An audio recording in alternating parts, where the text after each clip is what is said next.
C'est parti. I don't give a fuck, y'all can suck my dick. I'm making percent, that's why they talking shit. I don't give a fuck. Avant, il se mangeait des tartes. C'est grâce à moi si les rappeurs arrivent à placer le 8-3 sur la carte. Salut à tous, c'est Papa Cisco et bienvenue dans l'actualité musicale. Qu'est-ce qui se passe en France et à l'international? Eh ben la réponse est tout de suite. On démarre par le top album de la semaine. Quelles sont les 10 meilleures ventes d'albums en France, incluant le streaming, le digital et le vente physique, excusez-moi de peu. La réponse est tout de suite et on démarre à savoir si Johnny Hallyday est toujours numéro 1 des ventes d'albums pour la 3e semaine consécutive. Il est toujours numéro 1 d'un côté et de l'autre il n'est plus numéro 1. Il est toujours numéro 1 mais pour une autre raison.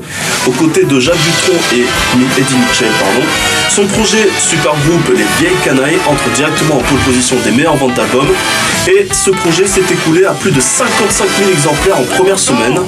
Preuve que les albums live commencent un petit peu à se vendre de mieux en mieux. La dernière à réaliser cet exploit, ce n'est autre que Mylène Farmer, sortie il y a un mois, son album live 2019 est elle aussi entrée directement en pole position, mais seulement avec 32 000 exemplaires depuis elle a été certifiée disque d'or. Et eux, ils ont, les Vieilles Canailles en l'occurrence, sont déjà disque d'or en l'espace d'une petite semaine avec 55 000 exemplaires écoulés. Félicitations à eux et représentez Johnny Hallyday. Johnny Hallyday qu'on le retrouve forcément en 2e position, même s'il perd la pole position. Il est 2e du top album avec son album posthume version symphonique qui s'intitule tout simplement Johnny et il en écoule encore 44 000 exemplaires écoulés. De ce fait, il frôle les 250 000 ventes et si tout se passe bien pour le taulier, il devrait être la meilleure vente d'album de l'année 2019. Rien n'est encore joué, il reste encore 6 petites semaines, mais en tout cas c'est plutôt bien parti pour ce succès de l'année. Bien aidé par la réédition de son premier album, Angèle remonte de 12 places et se retrouve 3e des ventes avec Brawl la suite. Elle en a écoulé 19 850 ventes cette semaine. Deux autres artistes ont sorti leur réédition, il y a Soprano d'un côté et M. Pokora de l'autre. Le premier est 4e et fait un bond de 16 places en avant pour se retrouver au pied du podium avec Du Phénix aux étoiles. Et il en a écoulé 15 703 exemplaires de ce projet. M. Pokora fait un bond de 12 places en avant pour se retrouver 5e avec la réédition de Pyramide. Le chanteur a écoulé environ 10 000 exemplaires de ce projet. Face à toutes ces montées en puissance, malheureusement il y a des artistes qui vont vers le bas, forcément. Moi je l'aime, je revois le début, les premières semaines. On pourrait repartir à zéro et prendre le premier avion comme dans un film de merde. Mais c'est du délire, garde le sourire. Plus rien n'est grave, tant qu'il nous reste une seconde de souvenir dans le crâne. Nos deux corps pourraient mourir, j'ai déjà fait le deuil. Maintenant pas loin de moi, une larme cachée dans l'œil. Janine fait une chute de 3 places par rapport à la semaine dernière, bien aidé par la réédition qui s'intitule Amina. Il en écoule 8841 exemplaires cette semaine. Le sosie vocal de Johnny Hallyday qui fait actuellement un carton, Jean-Baptiste Guégan, perd une petite place. Il se retrouve 7e du top avec environ 8000 unités de son projet puisque c'est écrit. Ça dégringole un petit peu sévère du côté de Vita et Slimane. C'est 4 places de perdues pour le projet en commun qui s'intitule Versus. Et il en écoule 7000 exemplaires écoulés encore pour le duo. Et il n'y a pas que Angèle Soprano et M. Pokora qui sortent des rééditions forcément, puisque Jaja et Dinas ne sont pas en reste. Bien aidé par la sortie de Drôle de Mentalité 2 avec 13 titres inédits, le 1 et le 2 donc qui forment un gros album de Drôle de Mentalité, fait un bond de 58 places en avant et se retrouve 9e du top avec 6780 exemplaires écoulés. Le top 10 est bouclé par Niska, le Charo perd 2 places par rapport à la semaine dernière avec Monsieur Sale et il en écoule 6723 exemplaires. Dans le reste du classement, en dehors du top 10, Aya Nakamura perd 3 places par rapport à la dernière, se retrouve 12e avec Nakamura et 6398 exemplaires. Nekfeu quitte de nouveau le top 10, il perd 4 places avec les étoiles Vagabonde Expansion et il en écoule 5878 exemplaires. Nino perd 5 places par rapport à la semaine dernière avec son gros album Destin, il en écoule 5279 exemplaires cette semaine. Al Capote s'en tire plutôt bien et s'offre un premier top 20 de sa carrière. Son nouvel album Monument entre directement à la 19e place des meilleures ventes d'albums avec 4661 ventes écoulées.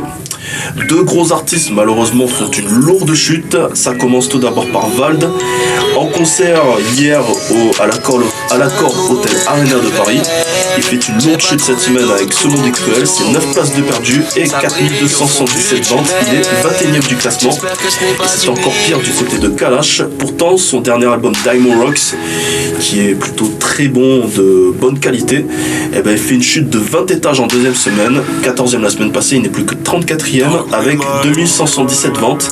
Enfin, deux albums dont on n'a pas le positionnement du classement, réalise plus ou moins des entrées plus timides, mais des chiffres de vente un petit peu décevants.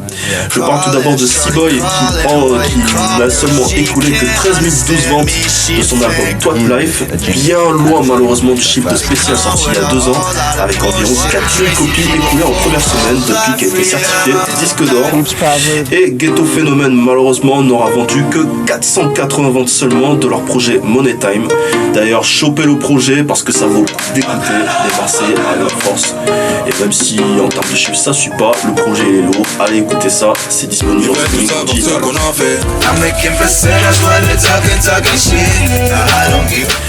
On continue avec les sorties albums de la semaine. Beaucoup de projets viennent de sortir dans les bacs. Et on commence par Dadju qui sort de l'énorme succès de son premier album certifié disque de diamant pour plus de 500 000 exemplaires qui s'intitule Gentleman 2.0.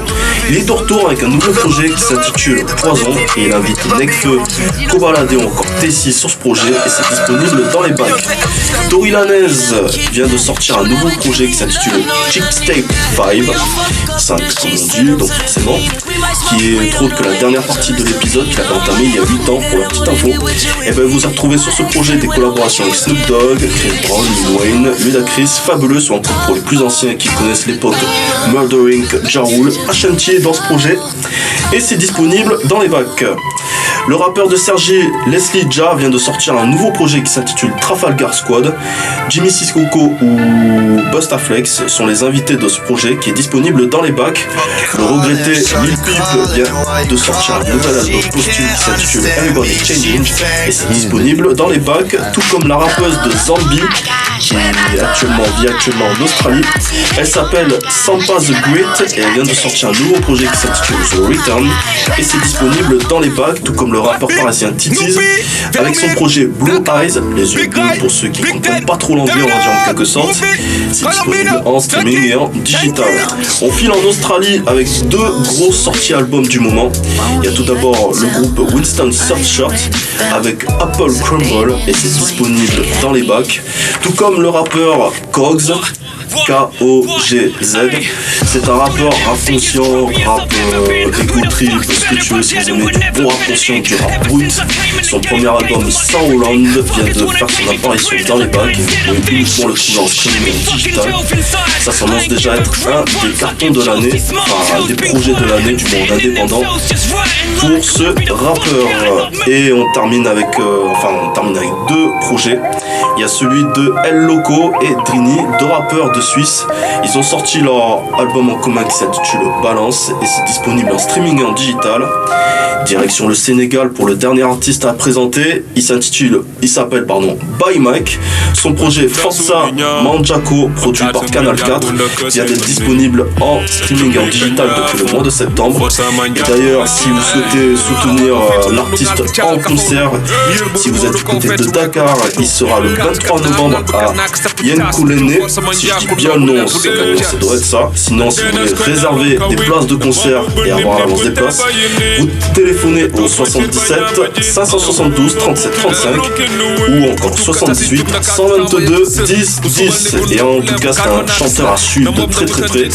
Le refrain est très lourd et il a de très bonnes chansons. C'est international et ça devrait faire plaisir à tout le monde.